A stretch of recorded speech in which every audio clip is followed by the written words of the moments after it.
All right, guys, let's get it done. How's the time off been? I don't, how much time did you take off one day?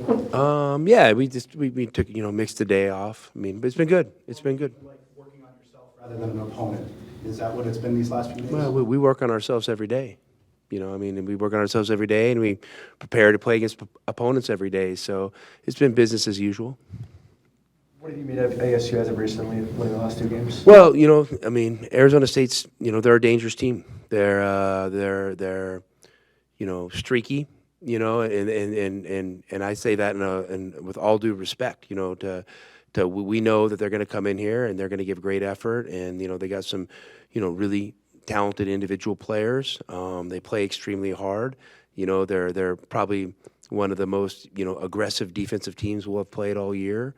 And then offensively, they have ability to make difficult shots, and so we got to be dialed in. And Collins is a really good player at both ends of the floor, and then Neal is really talented. And Perez, we've never played against him, but I'm obviously he scored a lot of points over the course of his career, and he's really effective. And Gaffney continues to develop, and he's talented and dangerous. I mean, there's not many guys that can catch a lob and hit a three, and he can do that. And then they got some bigs that are aggressive, and then the Miller kid, is a high-level recruit. I know he's had some injuries and transferred a little bit, but he's also I've seen him play in high school, and I know he's a lefty that's capable of getting really hot. For better or for worse, it seems like the McHale crowd shows out when UCLA or ASU's on the other sideline. What are you seeing? What will you see from this crowd this weekend that brings a little more juice? Well, I expect to see great energy from our crowd, and our crowd's been. I think they've been great. In my 3 years, this is feel like the best they've been. Overall, and not that I need to be rating them or anything, but I think they've been great, and I think they know this team has a chance to be special, and they know we're competing for a Pac-12 championship in the last year of the Pac-12. So I think our fans are all on board and behind us. With what went into Kylan's injury at the end of the Utah game and maybe not knowing how much you were going to have him for Colorado, what was the preparation process like to get Conrad ready for what you termed after the game as real minutes? I mean, Conrad is ready, and and J-Rock, told me that he felt he was pretty certain that Kylan would be okay to play, and and Conrad playing in that game really had nothing to do with Kylan's banged up shoulder. It had to do more with just managing the game. We had some foul trouble. The clock's at 12:01, and we had a little bit of a lead, and I just felt like the way the game was being played, that Conrad could impact it, and I trust putting the ball in his hands, and I didn't think it would go bad, but it almost went perfect. His little run in there. So I think he's a guy that I really believe in him. And I know, over the course of his career at Arizona, he's going to become a fan favorite and a real contributor here. Could you see him getting minutes in the first half in a game? I mean, I honestly, haven't thought that far ahead. This was a situation, where the game is playing out. I'm trying to manage the game and win the game. I, look up and see an opportunity to put him in. We're in foul trouble. It was, it wasn't, I didn't, make a decision before the game that I was going to put Conrad in at the second half of the 12-minute media timeout. It's just how the game played out. So if it happened, I think Conrad would be fine, and I think we would be fine. What have you made of the rivalry since you've been here? I try not to overthink it. I mean, I know, it runs a lot deeper in some people than me. I know, probably, people don't realize, Bobby and I are friends. We're friendly. We don't just hang out all the time or talk on the phone all the time, but we're definitely, we have a good relationship, and I respect him as a person and as a coach, and so I don't try to get much beyond that. I know not only we have to play Arizona State twice. I know it's going to be a hard game. We just the way they're built, they're a dangerous team. So. But I also understand our fans are very passionate about it, and I'm cool with that. I respect that. How much do the newcomers know about the rivalry, and have the veterans of the team help give some more knowledge about who've played in the game? Yeah, I think that's always something for us. That when you have half your team's international guys, sometimes they don't understand the built-in rivalries. That happen within college basketballs and fan bases. Now, if they're playing against another country that they grew up playing against, they understand. So you just have to kind of get on that level and explain it to them a little bit. And then our guys that have been around, know what this game means to our fans and what it means to us. And my main focus, to be honest, is how this game impacts our season. I mean, that's all I really focus on. In a way, a different circumstance, different players, especially for them, but just the way they won last year with that 60-footer or whatever it was on senior day sticks in the minds of the guys you have back from that. I mean, I'm sure they have a good feeling about it, and I'm sure we don't have a great feeling about it. But we don't sit around and talk about it. I just know situationally we probably could have handled things a little bit better, and that starts with me. But I learn and I grow too. Big picture about this team right now. You guys, we haven't talked to you obviously since Saturday night's win. You guys go on the road to the toughest swing in the Pac-12. You win in triple overtime. Why does that be the toughest? Why can't Arizona State be the toughest? Just net-wise, but getting your legs back underneath. You backed it up with facts. I'm cool. Thank you. Good for you. Getting your legs back underneath you after a triple overtime game and then going and playing the way you did at Colorado, who hadn't lost at home. How do you feel about your guys after a week like that? I mean, I like where we're at. But more importantly, I like where we're going. And and my job is just to make sure we continue to get better and tighten things up, and give ourselves the best possible chance every night out to win games. I mean, so I like where we're at. Now, liking where we're at and guaranteeing that we play great on Saturday are two different things. We got to come out and make it happen, and it's that time of year. February going into March, you got to come out and you got to make it happen every day. There's no, what you did last week doesn't really impact this week. Some of these last shot possessions, Florida Atlantic, Utah, where you're trying to win the game in the end, how would you best describe offensively what you're looking to try to do? I know from your guys' seat, it probably looks like it could be better, and it could be better. But I would also say from the reality, it's a lot harder than it looks. If you watch the end of these games, like on a night-in, night-out basis, it's hard to get good shots at the end of the game. It really is. And, by this time of year, you're heavily scouted. Teams know your tendencies. I feel like we're trending in a better direction now than maybe when we did the Florida State game. And, the second overtime, at Utah, that's my fault. They were switching defenses, and, and I figured, man, I'm going to call a timeout, and they're just going to switch defenses again, and so I was like, hey, we got the ball in one of our better players' hands, and I know he's capable of making a shot. He and I have talked since then that, we probably don't need to settle for a 30-footer. We need to put the ball on the floor, use our athletic ability, and make a play, whether it's for yourself or for a teammate. So it's just hard to script at the end of a game. It really is. Teams, you could play against a team all game, and they're playing a certain type of defense, and you get in the last possession, now they switch everything.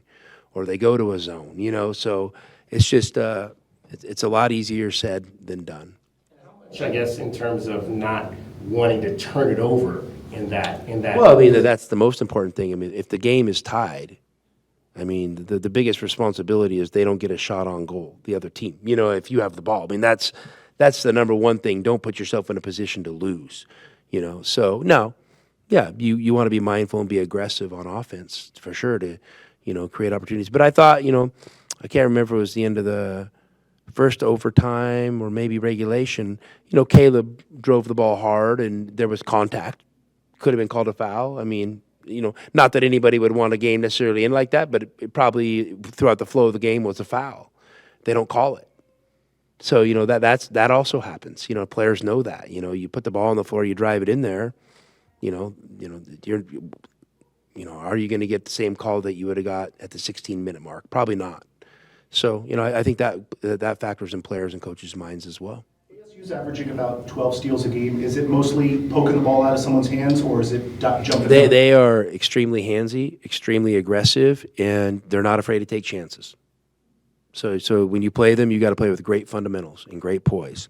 And, it's just unique how they play defense, and they're very aggressive, and they're good at it. They're similar. Then you've always seen them I think they had 9 transfers last year, a lot of new faces. Are they kind of fundamentally still look the same when you look at them? Yeah, I think they're playing the same way. I think they are for the most part, playing very similar. And, Perez is a little different entity. He's kind of a power four-man, his ability to put the ball on the floor, get to the free throw line, post up, things like that. So, but yeah, but all in all, it's similar to how they've been. Are they kind of an example of, I don't know if you guys even think of this stuff, just the way it is nowadays, where you have NIL and other things which appear to be a factor with them, and they have to rebuild? Bruce, I only have enough bandwidth to coach one program, and it's Arizona. So I don't have enough bandwidth to be worrying about what other people are doing or it is. It's a tough business. I just know Saturday, no matter how we slice and dice it, it's going to be a hard game. He's played very well lately, obviously. Is it mostly energy, or what's been the transition for him to get? Yeah, I think he's played with great energy and effort. I think you always want to start there with any player, and especially your big guys. And I just think his confidence has kind of returned to a high level, and yeah, he's played great. I mean, when O plays really good and with great energy and great effort, he's a separator for us. So I'm happy for him, and I'm happy for our team the way he's been playing. I was wondering about Jaden, the way he's been playing too, and obviously he's accepted that role. I'm wondering how you manage that, and have you had to manage it with family, posse, who's ever around him? Because a guy like that with his pedigree and Well, for one, I'm not going to comment on what I would do with a family or a posse. Okay, so I'm not doing that. Two, Jaden Bradley is a great high character kid who his number one focus is on helping his team win. And you know what? Could he have a bigger role? Maybe. Is he thriving in the role he's in? Yes. And that's very important for us and for any program to be good. So I'm thankful we have him. I really value him. And I think he's going to have a great impact on Arizona basketball over the course of his career.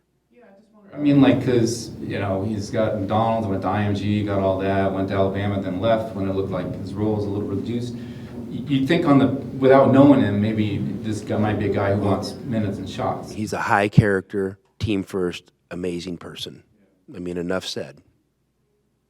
With Kylan, can you simplify it to if he's aggressive, he's more likely to play well than? Well, I mean, I think you could deduce that with almost any player, but for sure. I mean, yeah, when Kylan is more aggressive and more decisive, he's had more success, but that's part of growing and learning, I mean, hey, listen, Kylan's getting better week by week, and you might not always see it, statistically or in his performance, but, I mean, somebody had told me, I think somebody was doing our SIG job and told me that 30 points over a weekend was his highest two-game total of his Arizona career. So, I mean, it's pretty good. He's getting better, and I love where he's at, and I like the conversations we're having, and I think, in one of those games, I can't remember which game it was, but, he and JB combined for 25 points and 7-8 assists and 1 turnover. I mean, that's great production from, your point guard spot. I mean, so we're lucky at Arizona to have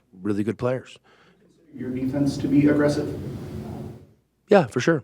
I mean, I want it to be. I mean, you have more steals than ASU does, and you have 7 guys with at least 20. Is it a matter of more opportunistic or always trying to end the possession before a shot? No, I mean, we're going to play solid, sound defense, but we're not afraid to pressure the ball. We're not afraid to be handsy. We're not afraid to break on a pass. So yeah, no, I mean, we better be playing aggressive defense, or I probably won't be very happy. Got one more question. Well, you had said last week in terms of a question about altering your lineup that you felt good about where you were at. Where does that feeling come from when you're still young in your coaching career, from the standpoint, like last year you did make a change, this year you don't? How do you kind of feel that? Young, I don't know about if I feel young. 25 years, I've been around a lot, and believe it or not, my mind doesn't really turn off. Thinks about the game 24/7. So, I just think you feel like you know what's best for your team and the players on your team, and it doesn't mean there's not another way to do it, but I'm comfortable and convicted in the way we're doing things, and I feel like our players are as well. Thanks, Coach. Thank you guys.